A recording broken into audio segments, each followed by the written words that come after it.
नमस्कार. वरणगाव लाईव्ह बातमीला सर्वांचे सहर्ष स्वागत. जिल्ह्यातील विद्यार्थ्यांसाठी खिरोदा येथे कलाम सायंटिस्ट सेंटरचे उद्घाटन.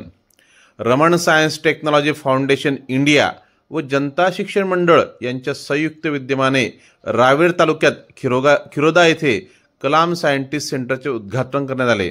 या कार्यक्रमाला प्रमुख पाहुणे म्हणून इंडियन प्लॅनेटोरियम सोसायटीचे अध्यक्ष जे रावल, इस्रोचे वैज्ञानिक doctor Madhavi Thackeray, math Guru of India BN Rao, all India Ramanujan math क्लबचे सेक्रेटरी राजेश ठाकूर, मुंबईतील होमी भाभा सायन्स सेंटरचे सायंटिफिक ऑफिसर विनोद सोनवणे, रमण सायन्स टेक्नॉलॉजी फाउंडेशनचे अध्यक्ष डॉक्टर चंद्रमौली जोशी, आयसर पुणे येथील रजिया शेख, जिल्हा शिक्षण प्रशिक्षण संस्थेचे प्राचार्य डॉक्टर अनिल झोपे, ज्येष्ठ अधिव्याख्याता CD साळुंखे, जळगाव जिल्हा विज्ञान अध्यापक मंडळाचे अध्यक्ष Kishor Raje, national council of teacher सायंटिस्टचे national secretary Sandeep Patil, APJ Abdul Kalam national council of young सायंटिस्टचे चेअरमन सुनील वानखेडे आदी उपस्थित होते.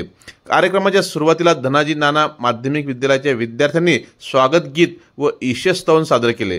कार्यक्रमाच्या प्रास्ताविक भारती बडे यांनी सांगितले की सायन्स सेंटरचे महत्त्व व त्याबाबतचे विविध कार्यक्रम कसे राबवण्यात येणार याबाबतची माहिती दिली. यानंतर सायंटिस्ट सेंटरचे कार्यालय, सायन्स लॅब, मॅथमॅटिक्स लॅब व स्पेस लॅबचे उद्घाटन करण्यात आले. या सेंटरमध्ये प्रत्येक रविवारी विद्यार्थ्यांसाठी विविध ॲक्टिव्हिटी राबवण्यात येणार आहे. याचा लाभ विद्यार्थ्यांनी घ्यावा असे आवाहन करण्यात आले.